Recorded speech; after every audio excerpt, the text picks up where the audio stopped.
Welcome, listeners, to Legendary Shleep. Tonight we visit ancient Mesoamerica.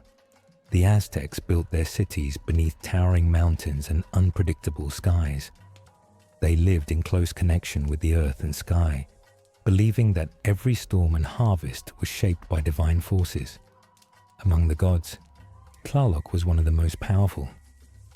As the god of rain, he was both feared and worshipped. Without his blessing, the land dried, crops failed, and people suffered. But with his tears, the world could bloom. This story tells of a time when the rain stopped. A drought gripped the valley, and people began to wonder if they had been abandoned. It is a story of Tlaloc, of a young girl named Itzel, and of how the first rains returned not through power or sacrifice, but through memory and connection.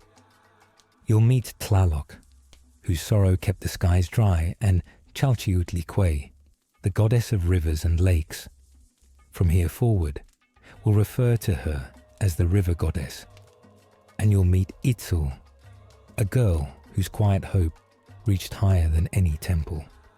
If you enjoy this story, don't forget to like and subscribe to Legendary Shleep. Also, I love to read your thoughts and where you're listening from. If you want, you can share a myth, legend or story from where you live in the comments below. I'm always eager to learn about new stories from across the world.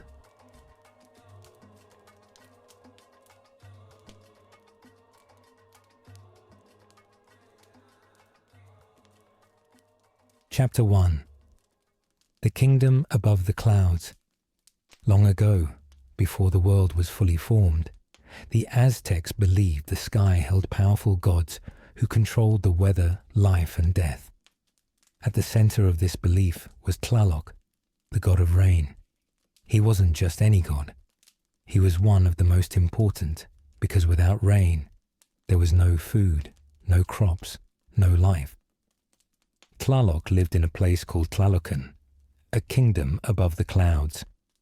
This wasn't a physical place people could visit, but a spiritual home where the rain and storms came from. The Aztecs imagined it as a palace made of clouds and water, where Tlaloc ruled with great authority. He had sharp teeth, like a jaguar, and eyes that glowed a bright turquoise, symbols of his fierce power over storms and water. Tlaloc's role was to send rain down to the earth to help crops grow, especially maize, the staple food of the Aztec people. Without maize, their entire civilization would struggle to survive. But Tlaloc was not always kind. When angered or displeased, he could withhold rain, bringing drought, or unleash violent storms that destroyed homes and fields. Tlaloc was not alone in this watery realm. Alongside him was Chalchiutlique, known as the Lady of the Jade Skirt. She was the goddess of lakes, rivers, and running waters. The water that stayed on the earth rather than falling from the sky. While Tlaloc controlled rain and storms, the river goddess was responsible for the calm waters that nourished the land quietly but steadily. Together, they kept the balance between too much water and too little. The Aztecs relied on this balance for their survival, so they performed many ceremonies and offerings to please these gods. Priests would climb temple steps, chanting and making sacrifices, hoping to encourage Tlaloc and the river goddess to send rain at the right time. But sometimes, things didn't go as planned. There came a time when the rain stopped. The skies stayed clear and dry for many months. The maize fields began to wither. The people grew worried and desperate. They prayed harder than ever, but the rain did not come. Tlaloc, watching from his home in the clouds, noticed the change below. The land was cracked and dry, the crops dying, and the people losing hope. Even the priests began to doubt whether their ceremonies were enough. This was the beginning of a great trial, a story of loss, hope, and the struggle to bring the rain back. It was a story not just about the weather, but about the connection between gods and humans, about faith and sacrifice. And it began with a little girl.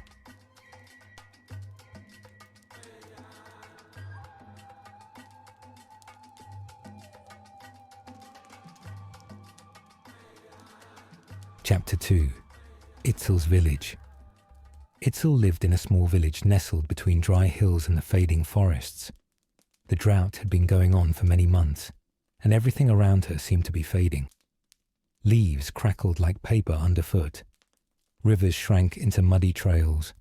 The maize fields, once bursting with green, were now dull, brittle, and bare.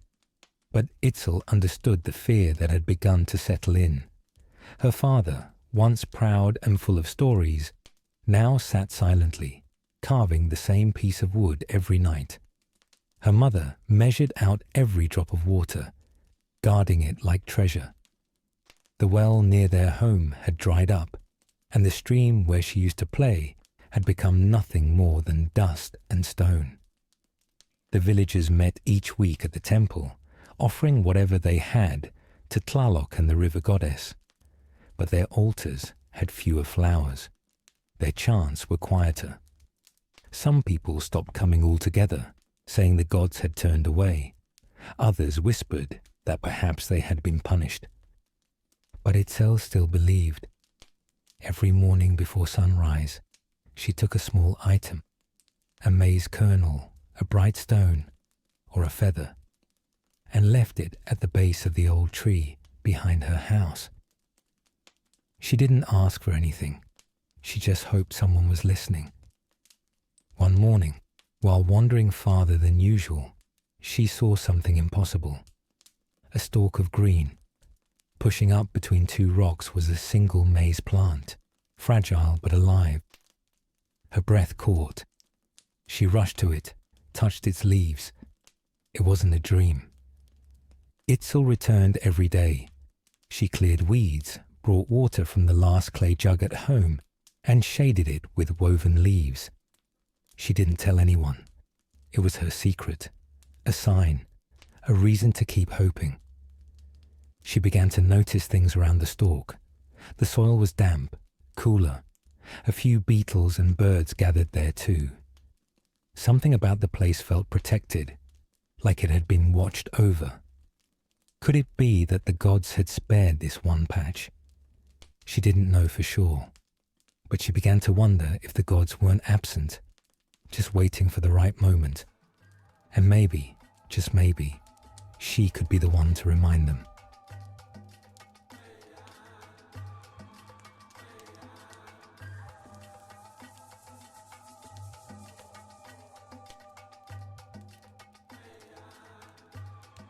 Chapter 3. Whispers in the Wind. That night, as Itzel lay on her mat under the open roof, the wind stirred. It wasn't the harsh wind of a coming storm, but something softer, as if the air itself had a secret to share. The dried palm leaves above her rustled gently, and she closed her eyes, listening. She began to dream. In her dream, she stood beneath a massive sky. Clouds hung low, grey and heavy, yet no rain fell. A figure emerged, tall, broad, with eyes like turquoise fire. She knew instantly. It was Tlaloc. His face was not angry, but tired, weary, and his eyes looked not at her, but at the earth below. He seemed to be watching, not deciding. Behind him, another presence approached. Cloaked in green and silver, flowing like a river, came the river goddess. Her face was calm, but there was sorrow in it. She looked at Itzel and gently placed something in the girl's hand. A single maize kernel. Itzel awoke with her hand clenched. There was nothing in it, but the feeling remained, warm and important. The next morning, she ran to the patch where the maize stalk grew. It was taller now, healthier. She whispered her dream aloud to it, unsure why. She talked as if the plant could hear her, telling it about the gods, about the dream and the kernel. Each day she returned and spoke again, like a prayer that didn't ask, only remembered. She began to bring others. First, a younger boy who followed her curiously, then 2 older women from her street. Slowly, people returned, not to the temple, but to this small green patch. They listened. Some added water, some brought gifts. Itzel's faith was spreading, and soon others began to notice. Not the plant, but the change in Itzel. Her neighbors saw her walking with purpose, carrying water, eyes full of something they'd forgotten, belief. The whispers in the wind had started something, and it was only the beginning.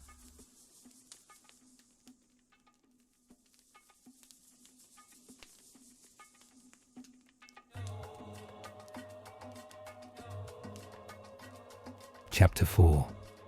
The Eyes of the Gods. Tlaloc watched. From the clouds of Tlaloc, his turquoise eyes swept the land below. Where once he had turned away in silence, something now pulled his attention back. A tiny green dot in a sea of grey. Itzel's quiet devotion echoed through the wind and sky. It was not a demand, not a cry for rain, but a whisper of hope, the kind the gods had nearly forgotten. Tlaloc was not moved easily. He had seen ages rise and fall, temples built and ruined. But this felt different. This was not fear or obligation. It was connection. Beside him, the river goddess drifted silently. She too had seen the girl, felt her footsteps stir the ground, heard her speak to the maze with words full of dreams. She remembered a time when people gave not because they feared punishment, but because they loved the earth. The gods did not speak. They did not need to. Between them passed a memory, a shared image of the first maze, the first rainfall, the first people who sang to the sky in joy, not desperation. Back on Earth, the villagers were changing. Drawn by something they couldn't name, more people came to the green patch. Some brought old instruments, others sang. Children danced around the maze stalk like it was a new temple. Itzel never claimed leadership. She simply kept showing up, and as she did, others followed. Not in worship of her, but of what she reminded them of. The joy in small rituals, the comfort of believing they still mattered. Tlaloc stirred, not in anger, not yet in action, but in remembrance. He began to feel the weight in his chest shift. He thought of the first time he cried for joy, and the world bloomed in response. And in the soft wind, a question began to rise. Could it happen again?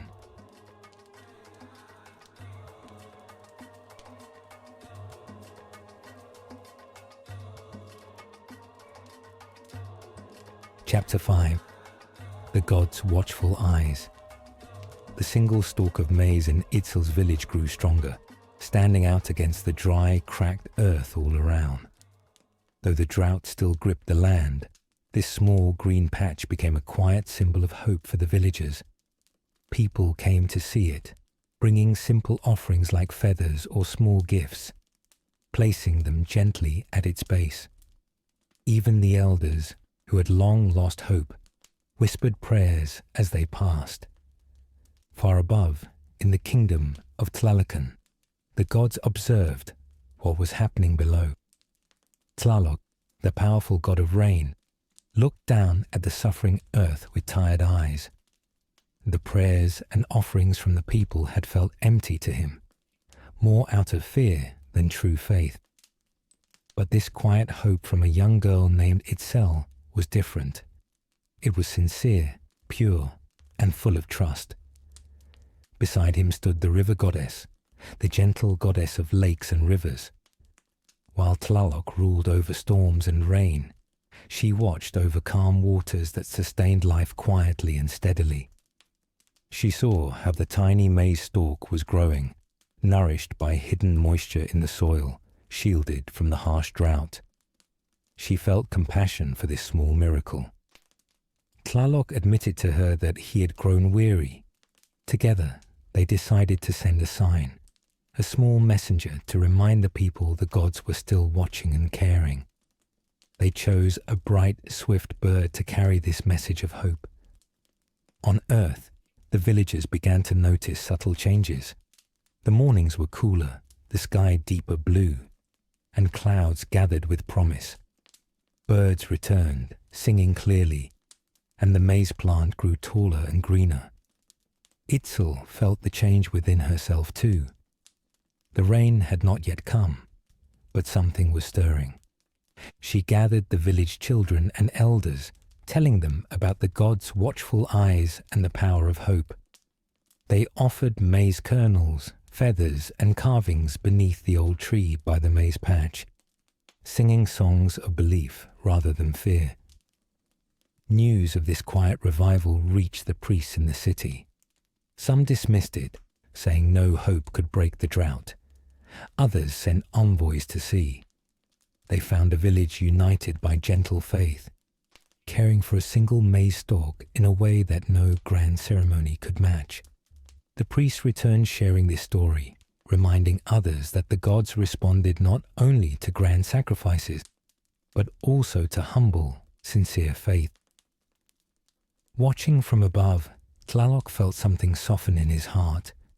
The drought had tested both gods and people, but Itzel's hope, carried on the wings of a small bird and watered by the river goddess's gentle touch, was changing everything. The first drops of rain were closer than anyone dared to believe.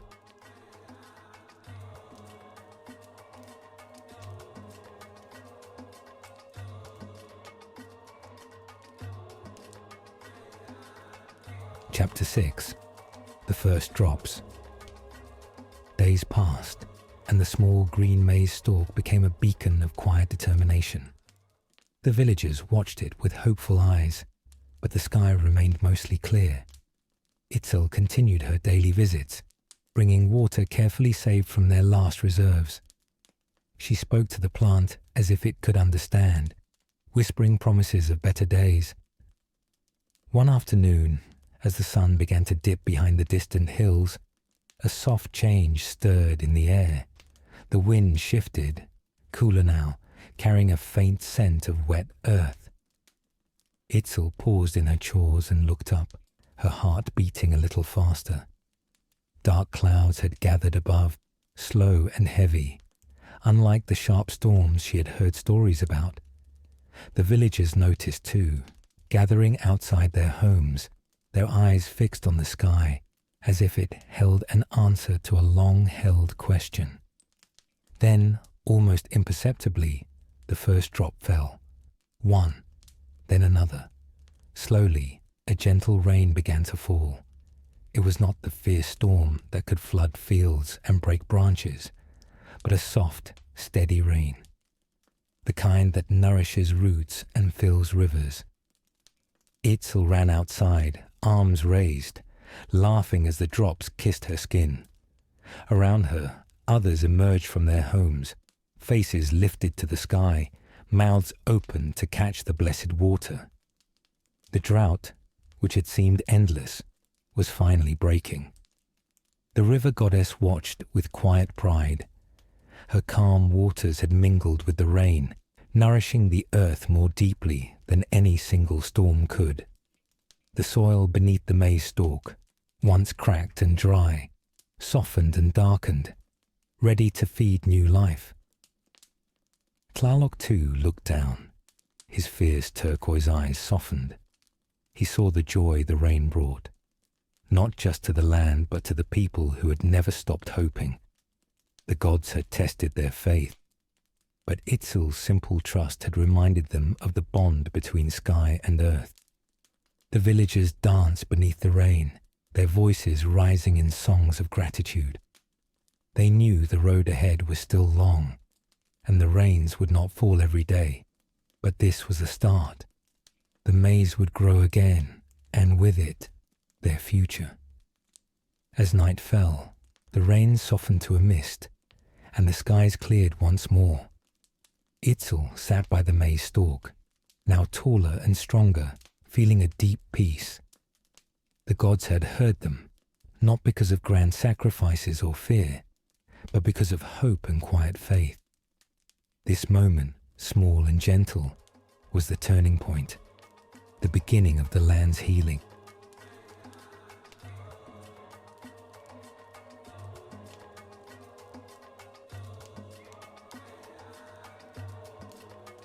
Chapter 7. A Promise Renewed. The rain had come, soft and steady, but it was only the beginning. The villagers knew that the skies could turn again, that droughts might return, but something had shifted. A new hope had taken root. Itzel's story spread beyond her village. Travelers passing through spoke of the girl who never gave up, who cared for a single maize stalk when others had lost faith. The priests heard whispers of her faith, and even Tlaloc's priests began to wonder if the gods themselves had been moved by something unexpected. The villagers began to honor the balance of water in new ways. They built small altars near rivers and fields, offering thanks not only for the rain, but for the calm waters the river goddess guarded. They remembered that life thrived in both storms and gentle streams. Tlaloc's fierce reputation softened in stories told around fires. He was still powerful and sometimes wild, but also a protector who listened to the smallest voices. The connection between gods and humans felt closer, more personal. For Itzel, life returned to something like normal.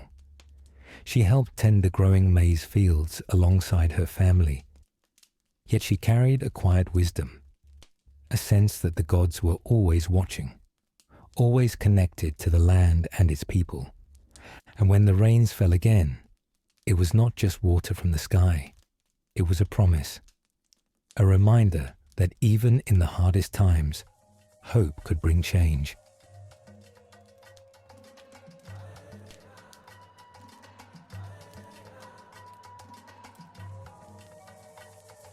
Chapter 8. The Tears That Nourish the Earth. The rains continued after that first gentle shower, returning slowly but surely. Day by day, the earth softened, and the maize fields began to flourish again, their bright green shoots stretching toward the sun. The drought, which once seemed endless, became a distant memory, but the people never forgot the fear and hardship they endured, nor the quiet hope that carried them through. Itzel grew with the land, her heart steady and patient, like the slow return of the rivers that the river goddess guarded.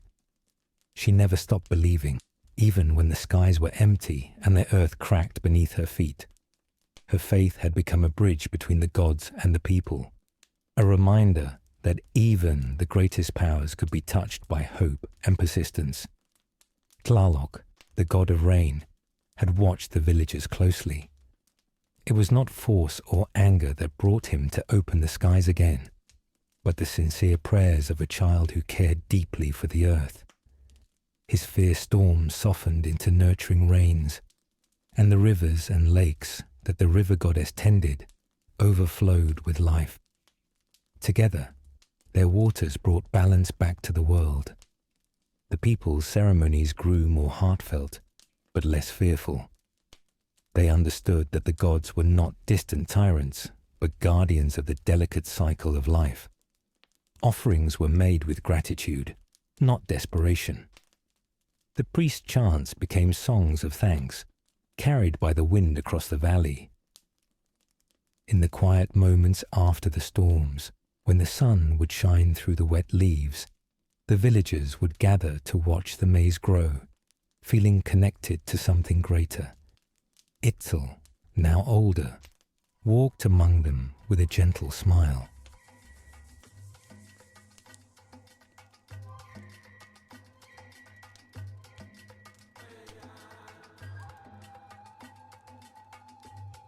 The story of Itzel and the rain became a legend, passed down from generation to generation, told beside fire's circles under the stars. It was a reminder that sometimes it is the smallest voices, the quietest prayers, and the simplest acts of faith that bring the greatest change. As you drift to sleep tonight, imagine the first raindrops falling softly on dry earth. A gift from the sky, a blessing from the gods. Let their gentle rhythm calm your thoughts and fill you with peace. If you like this story, I'm sure you will love my last story of Aztec mythology, The Mystery of Quetzalcoatl. The link to this video is in the description. Thank you for joining me on Legendary Sleep. If you enjoyed this video, like and subscribe. And don't forget to share where in the world you're listening from and what time it is for you right now. May your nights be filled with gentle rain and quiet hope. I wish you a legendary sleep.